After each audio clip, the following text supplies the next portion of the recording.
ใหม่เมืองเฮาเย็นซอยศรัทธาญาติโยมกำสลุงแบกตุงงามย้อยเก็ดตะวาห้อยเน็บงามปากันหยอกล้อเพื่อนเสียวล้นหลามสิ้นตีนจกงามสะดอหม้อหอมคนสายช่วยกันปักตุงแต่งต้อมหลายหมวดหมู่หอมขวังวัดป่อจานดีสลีพร้อมตัดโคซกแก่นอูดีงาม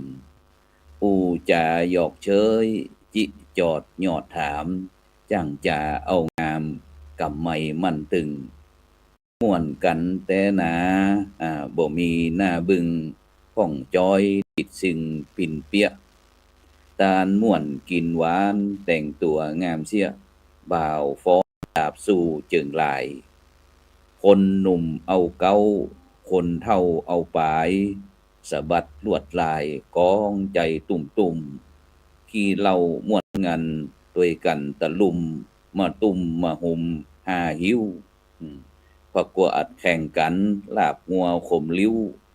แก้วห้าห้อยรวมโพงบานเฮานี้อย่าได้สลัมปูเรื่องลาบลำอย่าได้หานสู่อ่อนซอยงามงดใจปดขี้อูน้องปล่อยหน้าดูฟ้อนแงนสาวใหม่เจิงลายแก้มแดงแถมแป้นพรเล็บตามต้องงดงามระวังสมัครเขากวักเอินถามปีน้อยคนงามยกก่อนก่อยอูยกก่อนก่อยอูก็ขอกล่าวเขาว่าธรรมะรับอรุณสวัสดีกับบรรดาท่านผู้ฟังแล้วก็ท่านผู้ชมทุกท่านในเจ้าวันนี้เก่ากับผมอัตมาภาพพระครูโสพลปริยัติจากวัดพระสิงห์วรมหาวิหารก็ได้นำรายการมาแทนท่านอาจารย์พระครูสุจินต์นันทกิจหลวงพ่อเจ้าคณะอำเภอสันติสุขจังหวัดน่านบอกว่าพระครูช่วยเป็นธุระพระกรรมหนึ่งเจ้าวันจันทร์วันนี้มีศาสนกิจเพราะเปิ่นเป็นเจ้าคณะอำเภอเนาะตั้งต้องดูแลทั้งอำเภอฉะนั้นก็พระครูโสพลเรียกก็ยินดีที่คณะครูบาอาจารย์ได้มีเมตตาได้นำหลักธรรมคำสอนขององค์พระสัมมาสัมพุทธเจ้าพร้อมถึงบทบาทผลงานต่างๆของคณะสงฆ์แต่ละจังหวัดตั้ง8ภาคเหนือของเฮาเชียงใหม่ลำพูนแม่ฮ่องสอนนังเมืองน่านเมืองแปร่พะเยาเจียงไฮ้พร้อมถึงอุตรดิตถ์พิษณุโลกในแหมนครสวรรค์นี่นะพร้อมถึงพี่น้องถึงภาคอีสานภาคใต้ภาคกลางต่างๆก็ได้มารวมกันเป็นสังฆะเพื่อสังคมสังฆะพัฒนาเพื่อประชาชนช่องธรรมะเป็นที่ของเฮาซึ่งก็ที่คณะครูบาอาจารย์ได้มีเมตตาแบ่งเวลาให้ได้ขนาดนี้ก็นับว่าเป็นบุญเป็นกุศลที่พี่น้องพุทธศาสนิกชนเฮาได้รับความเมตตาจากพระมหาเถระฉะนั้นก็ในช่วงเจ้าวันนี้ก็เป็นเจ้าวันจันทร์ที่20เพิ่นว่าอันนี้ก็เข้าเดือน8แล้วกันเนาะเดือน7นี่3 7 11นี่เสียเสาร์กับพัดถ้า4 8 12นี่เสียพุธกับศุกร์ฉะนั้นก็ในช่วงปัจจุบันนี้ก็คณะครูบาอาจารย์ทั้งล้านนาของเฮาก็ได้นำอย่างนั้นตำรับตำราฉบับอย่างครูบาวัฒคำพ่องของท่านอาจารย์พระครูอดุลศิลกิจนี่ก็มาทำเป็นปฏิทินประจำปีแจกให้คณะสัตยาญาติโยมฉะนั้นก็เจ้าเฮาก็บ่ใครมีงานนักน้อยหนึ่งเพราะว่าคณะสัตยาญาติโยมก็สามารถที่จะเปิดปฏิทินดูวันไหนวันดีวันไหนวันเสียวันไหนที่เป็นมงคลบ่เป็นมงคลจะขึ้นบ้านใหม่ก็จะเป็กตุบวชพระใกล้นะ ก็สามารถเปิดหรือว่าจะเดินไปทำการทำงานใกล้นะก็สามารถที่ได้ผ่อนเบาแบ่งภารกิจกับ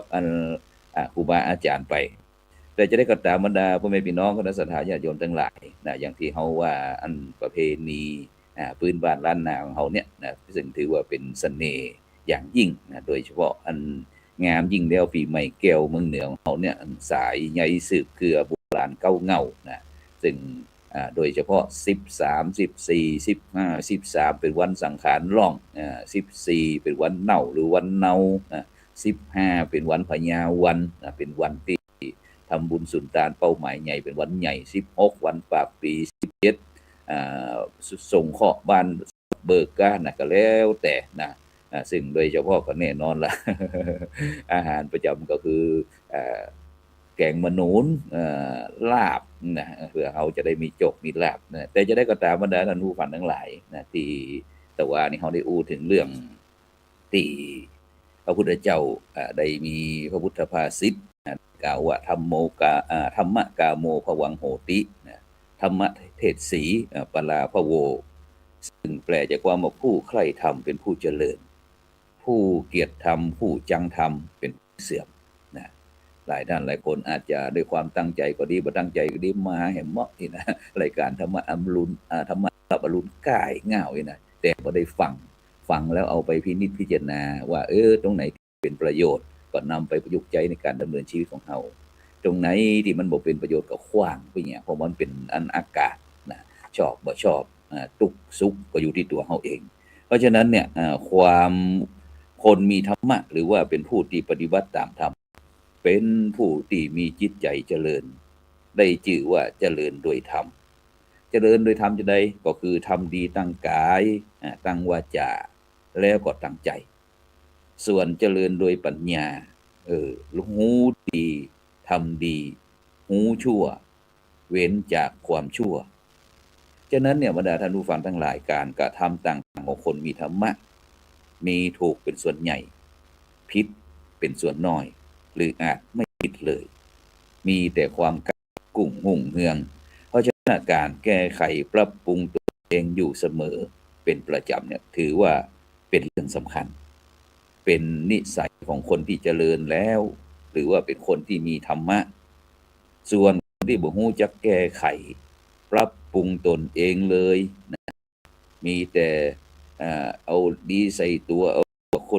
นอื่นนะคนอื่นเนี่ยทำบ่ดีสักอย่างแต่ตนเองนี่ทำดีหมด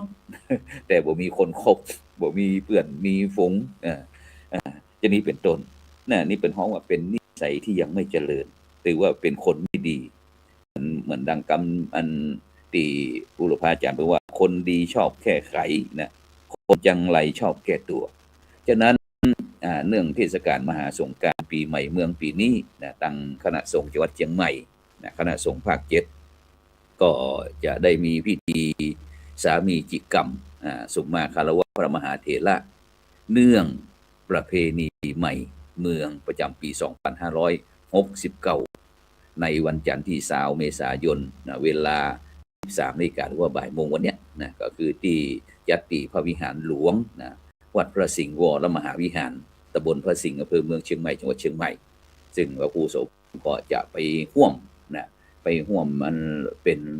อำนวยความสะดวกกับคณะครูบาอาจารย์ต่างๆฉะนั้นก็เวลา 13 นาฬิกาพระมหาเถระเจ้าคณะพระสังฆาธิการพระสงฆ์สามเณรพร้อมถึงหน่วยงานทั้งภาครัฐภาคเอกชนต่างๆก็จะพร้อมกันที่พระวิหารหลวงหลังจากนั้นประธานสงฆ์ก็จะได้จุดธูปเทียนกล่าวนำคำบูชาพระรัตนตรัยหลังจากนั้นก็จะมีพิธีเจริญพระพุทธมนต์แล้วก็เจริญจิตภาวนาเสร็จเรียบร้อยแล้วพระมหาเถระ20 ลูกที่เป็นที่เคารพสักการะบูชาของคณะสงฆ์จังหวัดเชียงใหม่ของเฮาตั้งแต่หลวงพ่อเจ้าคณะภาค7ที่ปรึกษาเจ้าคณะภาค7เจ้าคณะจังหวัดรองคณะจังหวัดที่ปรึกษาเจ้าคณะภาค7ที่ปรึกษาเจ้าคณะจังหวัดเชียงใหม่ประมาณ20 ลูกพร้อมหลวงพ่อเจ้าคณะอำเภอรองเจ้าคณะอำเภอตั้ง25 อำเภอพระสังฆาธิการคณะเชียงใหม่เฮาก็จะได้ร่วมกันนิมนต์พระมหาเถระ20 รูปประจำอาสนะเก้าอี้รับรองหลังจากนั้นก็เลขานุการเจ้าคณะจังหวัดเชียงใหม่ก็ได้แจ้งข่าวสารคณะสงฆ์ว่ากิจการงานของเฮาไปพ้องแล้วก็แนวทางในการประพฤติปฏิบัติแจ้งเพื่อทราบประจักษ์งานคณะสงฆ์หลังจากที่เทศกาลมหาสงกรานต์ปีใหม่เรียบร้อยแล้วบอกว่าจะเป็นรองพระเดชพระคุณหลวงพ่อพระเทพสิงหวราจารย์ดร.รองเจ้าคณะจังหวัดเชียงใหม่ฝ่ายเผยแพร่ที่พระครูโสพลปริยเป็นเลขานี่นะแล้วก็รองฝ่ายการศึกษาสงเคราะห์ หลวงพ่อเจ้าคุณพระสุวรรณเมธีด็อกเตอร์รองเจ้าคณะจังหวัดเชียงใหม่ฝ่ายสาธารณสงเคราะห์พระวิมลมุนีด็อกเตอร์รองเจ้าคณะจังหวัดเชียงใหม่นี่ก็แจ้งแจ้งเพื่อทราบแล้วก็เจ้าคณะอำเภอจำนวนทั้ง25อำเภอว่ามีกิจการงานจะใดพ้องว่าถือว่าเป็นการแจ้งไว้ทราบแล้วก็เป็นแนวในการปฏิบัติในประจำปี2569เนาะหลังจากนั้นก็จะมีมหาวิทยาลัยมหาจุฬาลงกรณราชวิทยาลัยเขตเชียงใหม่ก็จะได้มาแจ้งข่าวสารเกี่ยวกับเรื่องการห้ำการเรียนของพระสงฆ์องค์เนรของว่าปีนี้ทางมหาวิทยาลัยมีกิจการงานจะใดพ้องก็จะแจ้งแล้วก็สำนักงานพุทธศาสนาจังหวัดเชียงใหม่แจ้งทราบเพื่อทราบวัฒนธรรมจังหวัดเชียงใหม่ก็แจ้งมีข่าวเกี่ยวกับการส่งเสริมหีดห้อยจากหีดประเพณีพื้นบ้านล้านนาเขาเป็นจะใดพ้องก็แจ้งกันหลังจากนั้นก็ประธานสงฆ์ก็จะได้กล่าวสมโภชนียกถาผู้แทนคณะสงฆ์ของเราทั้งหมดทั้งมวลพร้อมถึงคณะศรัทธาญาติโยมก็จะได้นำกล่าวคำสุมาคารวะแล้วก็จะได้ถวายเครื่องสักการะพระมหาเถระอนุโมทนาปอนกราบลาพระรัตนตรัยก็เป็นเสร็จพิธีนี่คือกิจกรรมที่จะร่วมกันประพฤติปฏิบัติในบ่ายวันนี้ในนามคณะสงฆ์จังหวัดเชียงใหม่ซึ่งพระมหาเถระจำนวน20รูปพระเดชคุณหลวงพ่อพระธรรมเสนาบดีเจ้าคณะภาค7หลวงพ่อพระธรรมวชิรโกศลที่ปรึกษาเจ้าคณะภาค7หลวงพ่อพระเทพปริยัติพระราชกิตติสุนทรท่านอาจารย์เจ้าคุณพระศรีศิลปาจารย์พระมงคลวชิรานันท์ที่ปรึกษาเจ้าคณะภาค7พระราชโพธิวรคุณด็อกเตอร์ที่ปรึกษาเจ้าคณะภาค7นอกจากนั้นก็ยังมีพระเดชคุณหลวงพ่อพระเทพมังคลาจารย์เจ้าคณะจังหวัดเชียงใหม่พระเทพสิงหวราจารย์ด็อกเตอร์รองเจ้าคณะจังหวัดเชียงใหม่พระราชมุนีรองเจ้าคณะจังหวัดเชียงใหม่พระสุวรรณเมธีด็อกเตอร์รองเจ้าคณะจังหวัดเชียงใหม่พระวิมลมุนีด็อกเตอร์รองเจ้าคณะจังหวัดเชียงใหม่หลวงพ่อพระครูบุรีการหนุรักษ์ที่ปรึกษาเจ้าคณะจังหวัดเชียงใหม่พระครูสุจิตพระครูสุจิตบุญญาภรณ์ที่ปรึกษาเจ้าคณะอำเภอสารพีวัดหนองแฝกพระครูอินทยานรังสีที่ปรึกษาเจ้าคณะอำเภอจอมทองพระครูสิริวุฒิกรที่ปรึกษาเจ้าคณะอำเภอสันป่าตองพระครูสุนทรธรรมานุโยคที่ปรึกษาเจ้าคณะอำเภอดอยล่อพระครูสุทธิยานรังสีที่ปรึกษาเจ้าคณะจังหวัดเชียงใหม่พระครูวิมลธรรมานุศาสตร์ที่ปรึกษาเจ้าคณะจังหวัดเชียงใหม่พระครูสุนทรขันติรัตน์นี่ที่ปรึกษาเจ้าคณะจังหวัดเชียงใหม่วัดศรีเกิดจำนวน20รูปทั้งหมดทั้งมวลนี่ก็จะอันฮับขันขมิ้นสมปล่อยสุมาคารวะเนื่องเทศกาลมหาสงกรานต์ปีใหม่เมืองของเฮาฉะนั้นก็บรรดาท่านผู้ฟังท่านผู้ชมก็สามารถที่จะมาร่วมพิธีสามีจิกรรมสุมาคารวะปีใหม่เมืองของเฮาที่เวลา 13 นาฬิกาวันนี้หรือว่าบ่ายโมงวันที่20วันจันทร์ที่20เมษายนพุทธศักราช2569ที่พระวิหารหลวงวัดพระสิงห์วรมหาวิหารของเฮาฉะนั้นก็เชิญชวนพี่น้องหน่วยงานทั้งภาครัฐภาคเอกชนพระสงฆ์สามเณรเจ้าคณะพระสังฆาธิการทุกรูปทุกท่านได้ร่วมพิธีสามีจิกรรมอย่างพร้อมเพรียงกันนะครับฉะนั้นบรรดาท่านผู้ฟังทั้งหลายในปัจจุบันนี้เราถือว่าเป็นยุคโลกไร้พรมแดนซึ่งมีตึงข่าวสารต่างๆมีตึงบวกมีตึงลบซึ่งถ้าบรรดาพี่น้องพุทธศาสนิกชนของเฮาพี่น้องประชาชนคนไทยเฮาของเฮาเนี่ยบ่สามารถที่จะแยกแยะอันนั้นเป็นน้ำอันนั้นเป็นเนื้ออันนั้นเป็นกระดูกอย่างแยกแยะส่วนดีส่วนเสียต่างๆได้นี่ก็ทำให้การดำเนินชีวิตนั้นมีแต่ความทุกข์ความเศร้าส้อยผิดหวังอย่างต่างๆทำให้เกิดความทุกข์บ่สบายกายบ่สบายใจฉะนั้นพระพุทธเจ้าได้ตรัสแต่ว่าเขาได้อู้ถึงเรื่องพุทธเจ้าได้ตรัสเรื่องกาลามสูตรกาลามสูตรหรือว่าพระสูตรที่ว่าโดยหลักของความเชื่อไว้10อย่าง10ประการด้วยกันฉะนั้นก็อยากให้พี่น้องบรรดาท่านผู้ฟังท่านผู้ชมทั้งหลายเนี่ยลองเอาไปพินิจพิจารณาว่า1อย่าปงใจเชื่อด้วยการฟังตามๆกันมานี่กาลามสูตรข้อที่1ส่วนข้อที่2บอกว่าอย่าปงใจเชื่อด้วยการถือปฏิบัติสืบกันมา3อย่าปงใจเชื่อด้วยการเล่าลือหรือว่าตื่นข่าว เปิ้นว่าจะอั้นเปิ้นว่าจะนี่เนี่ยพอทั้งเฟซพอทั้ง LINE พอดูนะ4อย่าปลงใจเชื่อนะโดยการอ้างตำราหรือว่าคัมภีร์ว่าคัมภีร์เล่มนั้นคัมภีร์เล่มนี้เป็นอย่างนั้นเป็นอย่างนี้แล้วก็5อย่าปลงใจเชื่อเพราะตรรกะหรือว่าความน่าจะเป็น6อย่าปลงใจเชื่อเพราะการอนุมานหรือว่าการคาดเดากันเอง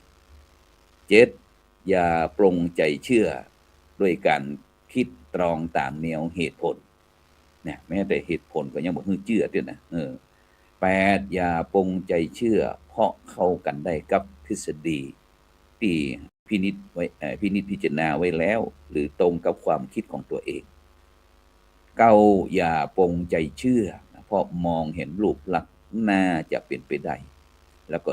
10นะอย่าปลงใจเชื่อเพราะนับถือว่าท่านนี้เป็นครูบาอาจารย์ของเราทุกอย่างไม่เชื่อหากยังบ่ได้ใจปัญญาพินิจพิจารณาไตร่ตรองให้ดีเนี่ยก่อนปัญญานั่นก็คือความรอบรู้ฉลาดมีประสบการณ์ซึ่งเป็นเครื่องมือกำจัดโมหะความหลงหรือว่าความฉลาดน้อยความฉลาดน้อยในจิตในใจของคนเฮาใจปัญญาพินิจพิจารณาไตร่ตรองให้ดีเนี่ยก่อนที่จะเชื่อใครหรือจะเชื่ออะไรจะได้บ่ผิดหวังหรือว่าโดนหลอกนั่นเองเพราะฉะนั้นเนี่ยบรรดาท่านผู้ฟังทั้งหลายนะในฐานะที่เฮาเป็นชาวพุทธนะเฮาเกิดมาอยู่ในประเทศไทยเกิดมาพบพระพุทธศาสนาเกิดมาใกล้พระบรมโพธิสาวงศ์ในร่มพระบารมีของพระมหากษัตริย์ราชวงศ์จักรีของเฮาเนี่ยจำเป็นอย่างยิ่งนะที่เฮาจะต้องได้แสดงถึงความรักความปรารถนาดีความกตัญญูกตเวทีต่อผู้มีคุณเหล่านี้นะถ้าไม่มีเขาทั้งหลายท่านทั้งหลายเหล่านี้เฮาก็บ่มีวันนี้ที่เฮาอยู่สุขสบายนะสามารถที่จะเพียงนึกคิดนะน้อยเดียวบ่ได้บ่ถึงกี่วินาทีก็สามารถที่จะไปถึงทั่วโลกอยู่มุมไหนบอกว่าจะเป็นอเมริกาเหนืออเมริกาใต้ยุโรปเอเชียต่างๆเนี่ยเพียงเฮาคิดแล้วก็ใจเทคโนโลยีต่างๆเข้ามาใจก็สามารถที่จะได้อู้ได้จาได้หันหน้ามิตรแก้วสหายคำคนที่เฮาฮักก็ได้ง่ายนะฉะนั้นเนี่ยบรรดาท่านผู้ฟังทั้งหลายซึ่งเหล่านี้นะที่จะทำให้เฮาได้เข้าใกล้พระพุทธศาสนาเนี่ยนะก็มีทางเดียวก็คือเรื่องการฝึกนิสัยให้ทำความดีนะความดีในทางพุทธศาสนาเปิ้นฮ้องว่าทำบุญนะทำบุญนี่บ่ใช่หลายท่านหลายคนว่าเวลาเฮาทำบุญนี่เฮาจะต้องใจเฉพาะปัจจัยใจเงินใจทองต่ออันกายนะแต่ความจริงแล้วการทำบุญเนี่ยทำได้หลายสิ่งหลายอย่างบ่ว่าจะเป็นตั้งกายนะโดยการสละแรงกายของตนเองยกตัวอย่างอย่างปีใหม่ปีนี้วันสังขารล่องหลายท่านหลายคนก็ได้มีโอกาสเป็นจิตอาสาเข้าไปช่วยพัฒนาทำความสะอาดบ่ว่าจะเป็นห้องน้ำห้องสุขาศาลาวัดวาอารามลานวัดลานวาวิหารลานเจดีย์ต่างๆหลายท่านหลายคนก็ได้ไปเที่ยวไปพัดสนามกีฬาหรือว่าศาลาประจำหมู่บ้านอย่างต่างๆหรือว่าแม้กระทั่งตามถนนหนทางในหมู่บ้านเนี่ยนี่คือใจร่างกายวาจาเขาก็สามารถที่เป็นนักประชาสัมพันธ์ได้ช่วยชี้แจงแถลงข่าวที่เป็นสัตย์ความจริงบ่ใช่ว่าเอามงคลตื่นข่าวมาเขาว่าแล้วไผว่าอย่างนะก็เขาว่ามานะบ่ฮู้เหมือนกันว่าเขาว่านะแต่ก็เชื่อกันเป็นตุเป็นตะอย่างนี้เป็นต้นนะเฮาก็จู้ในฐานะที่เฮาเป็นชาวพุทธเฮาก็ใจนี่แหละกาลามสูตรบ่เป็นมงคลตื่นข่าวเป็นต้นแล้วก็ตั้งใจนะเมื่อได้มีผู้ทำคุณงามความดีต่างๆจิตใจเฮาก็พลอยอนุโมทนายินดีไปด้วยสาธุสาธุสาธุนะจะนี้เป็นต้นเนี่ยการทำบุญเนี่ยฉะนั้นเนี่ย ถึงทำบุญแล้วแต่ละคนมีลักษณะต่างกันคนที่ชอบทำบุญเป็นประจำนะก็มักมีนิสัยบ่ชอบทำบาปคนที่ทำบาปประจำมักมีนิสัยบ่ชอบทำบุญหรือว่าแห่งประเภทหนึ่งมีนิสัยทำบุญโดยบาปโดยนะปะปนกันไปอย่างบ่อยๆทำบ่อยๆก็หล่อหลอมให้เป็นนิสัยเป็นเช่นนั้นนะเหมือนกับพระบาลีที่ว่าสุกลังสาธุนาสาธุสาธุนะปาเปนะทุกกลังปาปังปาเปนะสุกลังปามะลิเยหิทุกกลังแปลว่าความดีคนดีทำง่ายความดีคนชั่วทำยากความชั่วคนชั่วทำง่ายนะเพราะฉะนั้นเนี่ยบรรดาท่านผู้ฟังทั้งหลายการทำดีก็เป็นคนดีมีผลสบายอกมีผลสบายใจมีคนยกย่องสรรเสริญนะซึ่งเฮาท่านทั้งหลายก็ควรจะทำเป็นประจำทำบ่อยๆทำให้เคยชินแล้วก็จะชอบนะแล้วชีวิตของเฮาก็จะมีแต่ความสุขแต่ตรงกันข้ามความชั่วหรือว่าความบ่ดีก็เป็นความชั่วมีผลตกใจใครก็บ่ยกย่องซึ่งเฮาท่านทั้งหลายก็บ่ควรจะทำเลยหากทำ